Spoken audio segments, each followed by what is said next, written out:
یہ بھائی نے فرمایا کہ بعض اوقات ہم کھاد ادھار پر لے لیتے ہیں، جیسے 6 مہینے کے کریڈٹ پر اٹھا لی، اور اس کے بعد جب پیسے دیتے ہیں تو وہ سامنے والا کہتا ہے کہ کچھ 200-300 فی بوری زیادہ پیسے دیے جائیں، کیا حکم شرع ہوگا؟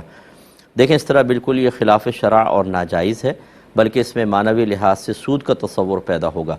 یہ بیچتے ہوئے، یہ خریدتے ہوئے کوئی ایک کنڈیشن طے کرنی ہوتی ہے کہ نقد لینی ہے یا ادھار۔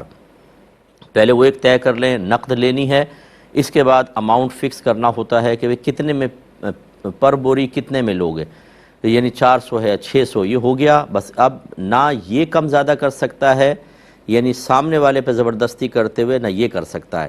یہ تو ہو سکتا ہے کہ مثال کے طور پہ کھاد بیچنے والے نے 600 روپے کی آپ کو بیچی، اور جب آپ پیمنٹ دینے لگے اس نے کہا چلو 100 اور کم کر دیتا ہوں، 500 دے دو، ٹھیک ہے۔ یا آپ نے 600 میں خریدی اور آپ کہتے ہیں چلو میں تمہیں 100 بڑھا کے دے دیتا ہوں، یہ کر سکتے ہیں۔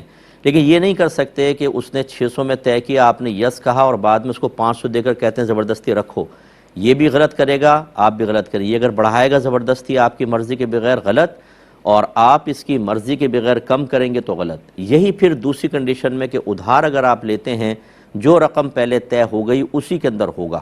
اگر فرض کر لیں بعد میں کھاد کی قیمت بڑھ گئی تو وہ دکاندار یہ نہیں کہہ سکتا کہ یار مجھے لاس ہو گیا، دیکھو تمہیں سستی دے دی تھی، اب یہ بڑھ گئی ہے تو وہ زیادہ پیسہ دو، ایسا کہیں گے تو گناہگار ہوں گے، اور جس سے میں نے کہا کہ اس میں معنوی لحاظ سے سود کا تصور پیدا ہوگا جو شرعاً بالکل جائز نہیں ہے۔